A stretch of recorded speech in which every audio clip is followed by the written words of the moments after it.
Nah, tujuan kita dalam mempelajari akan materi ini yaitu bagaimana kita harus mampu memahami atau menjelaskan apa yang diajarkan ini, yaitu tentang disiplin.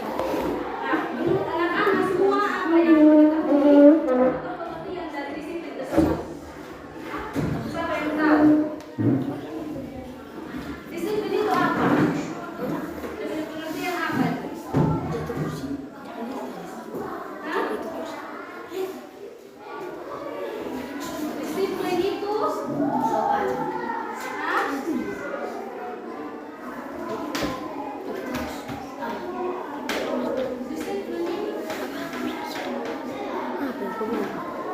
Disiplin ini merupakan apa? Kayaknya sudah pernah dapat ini. Belum. Yang pelajaran agama sudah bab berapa? Masuk bab berapa? Kayaknya ini pelajaran 8 atau 9. Bab 9. Masih lama?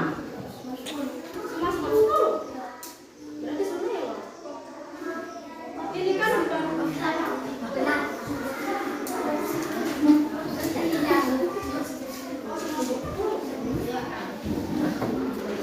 disiplin ini merupakan sebuah norma ya.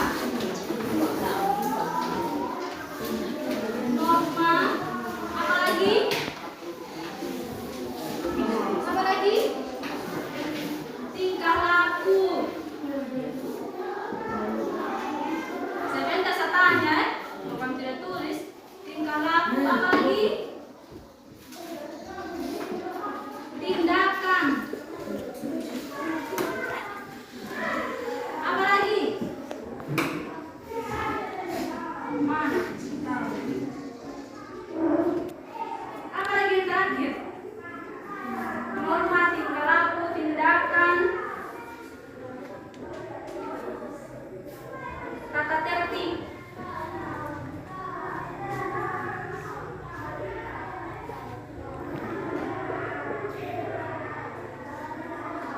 Kalau kita berbicara tentang disiplin ini, ada tingkah laku, tindakan, tata tertib. Banyak di sekolah ada. Yang namanya tingkah laku. Dan bukan hanya di materi pelajaran pendidikan agama Kristen saja yang berbicara tentang norma. Di PKN juga dapat tentang itu ya. Iya. Ya, kalau di sini kalau menurut ibu, disiplin adalah tindakan individu. Ya, tindakan individu untuk melaksanakan serta menaati peraturan. Yaitu bagaimana di sini ada tata tertib serta norma yang berlaku di dalam lembaga tertentu. Nah, contohnya sekolah. Di sini siswa tersebut harus ada tindakannya sendiri bahwa dia akan melakukan segala atau mengerjakan tugas. Ketika guru memberikan tugas kepada misalnya Adi ya, memberikan tugas kepada Adi ini, dia harus mengerjakan itu dengan caranya sendiri. Dia harus memikirkan bagaimana dia menjawab hal itu. Itu adalah tindakan individu yang harus dia lakukan sendiri atau dia harus laksanakan sendiri. Nah, di sini ada fungsi disiplin itu sendiri menurut Asfi Fajaria. Fungsi disiplin.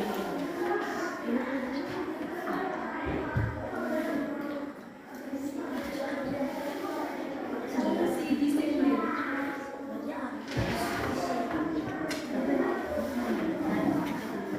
Minta tolong diam. Ini ada menurut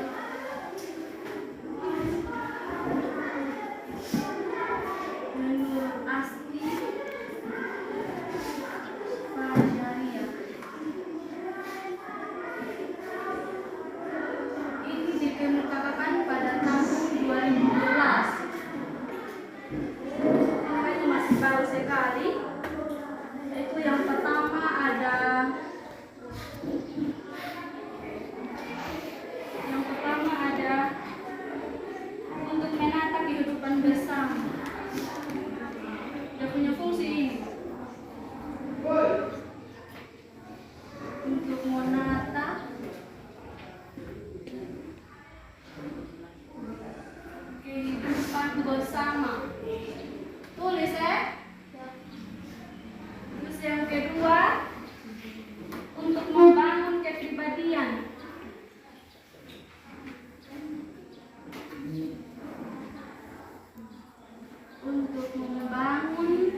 Kepribadian.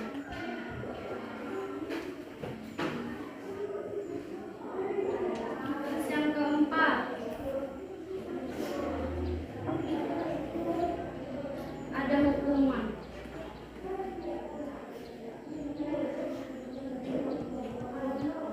Nah, di sini fungsi disiplin menurut Asli Fajaria ini pada tahun 2012 yaitu ada 4 bagian.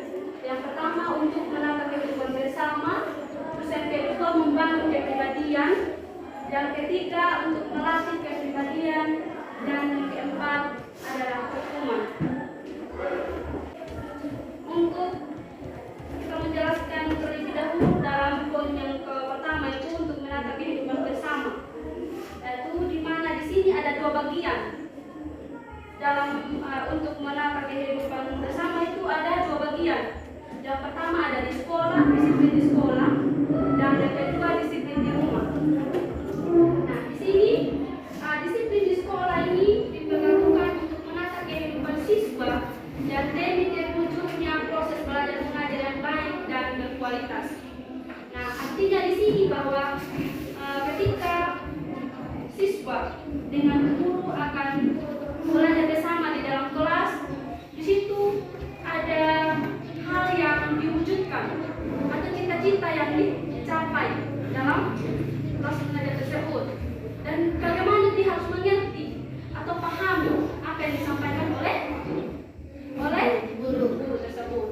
Nah, di situ siswa juga akan bisa belajar dengan baik agar ketika suatu saat nanti ada yang bertanya kepada siswa tersebut, dia boleh menjawab dengan baik dengan temannya, atau boleh juga dia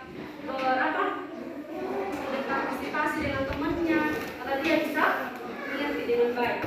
Nah, terus di dalam rumah, disiplin dalam rumah atau dalam keluarga.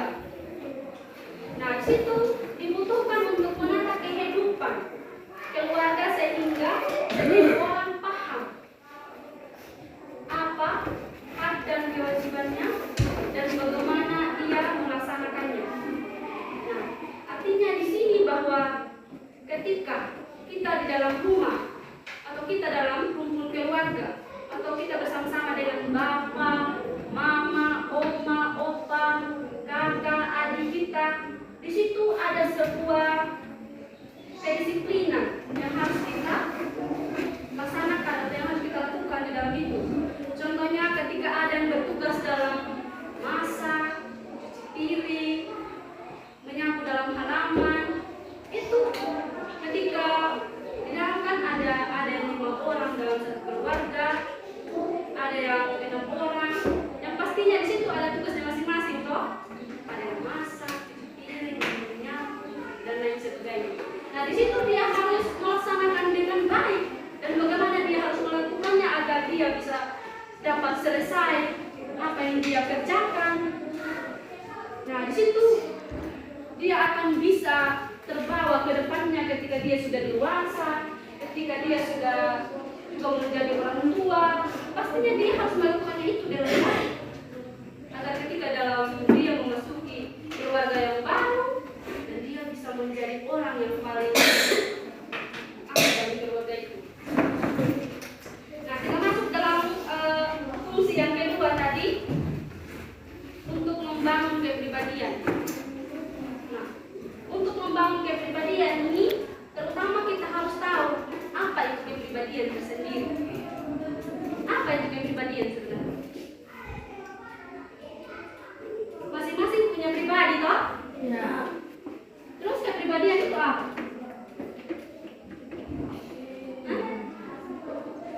Kepribadian itu apa? Pribadinya kita, diri sendirinya kita ini. Iya. Ya. Kan kita diri sendiri. Dan kita berbicara tentang kepribadian pribadi. Kata lain dari diri sendiri yang kita pribadi. Pribadinya kita.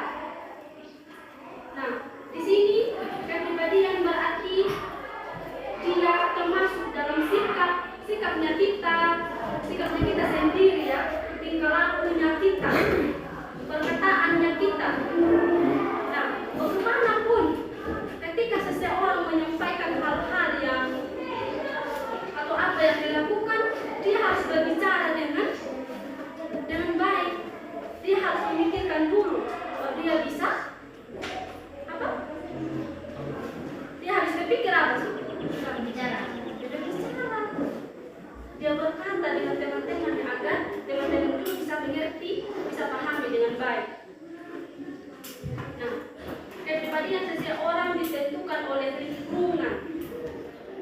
di mana ia hidup dan bertumbuh, yaitu lingkungan, rumah, dan masyarakat.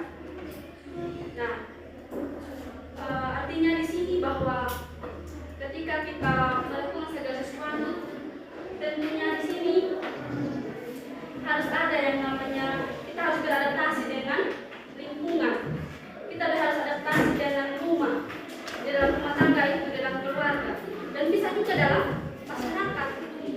Ketika kita misalnya, ketika kita gotong royong, tentunya kita harus bersama-sama dengan masyarakat, kita harus bersama-sama dengan lingkungan itu, supaya lingkungan juga bisa bersih, supaya bisa indah, dan lain sebagainya. Terus kita masuk dalam poin yang ketiga. Dalam poin yang ketiga itu apa? Untuk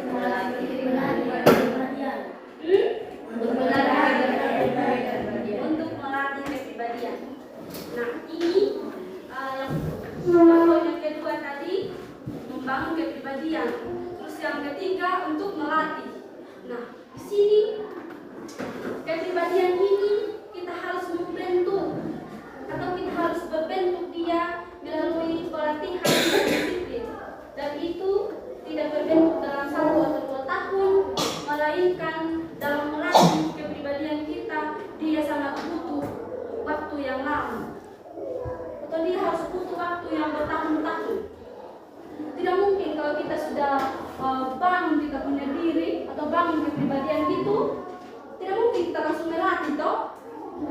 Yang pastinya kita harus butuh waktu yang lama untuk kita bisa melatih kepribadian itu atau melakukan hal-hal yang terkait dalam disiplin tadi, harus melakukan atau melaksanakan dengan baik, peraturan, tata tertib.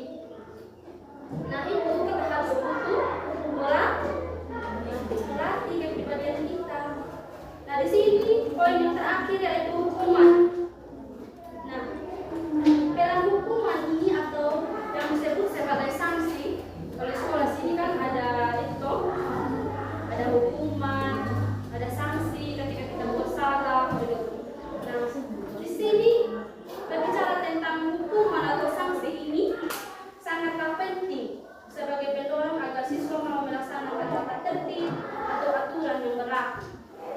Di sini artinya bahwa hukuman ini bukan selamanya kita harus hukum kepada anak-anak semua dalam hal yang baik. Kalau sudah selesai ketuk meja.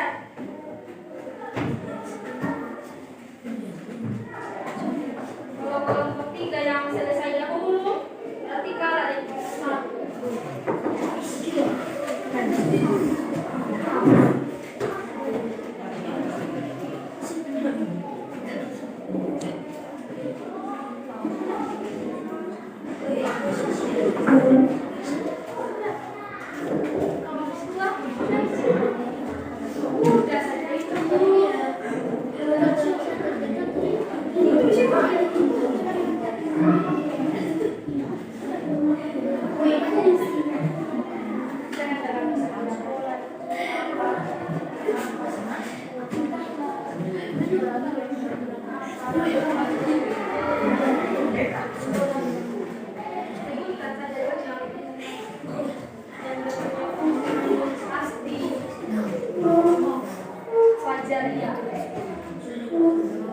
Kita tidak berhenti mengajarkan. Terus yang kedua, sekolah dan keluarga adalah 2 lembaga yang lebih berperan untuk menentukan kedisiplinan. Nah, di sekolah kita belajar tentang kedisiplinan, dan di rumah juga kita belajar tentang kedisiplinan.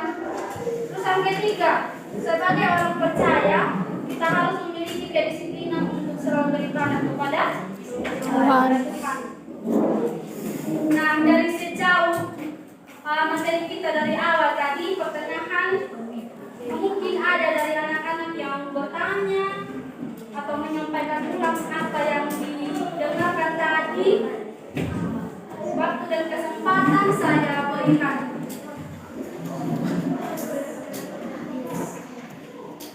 Apa yang dipahami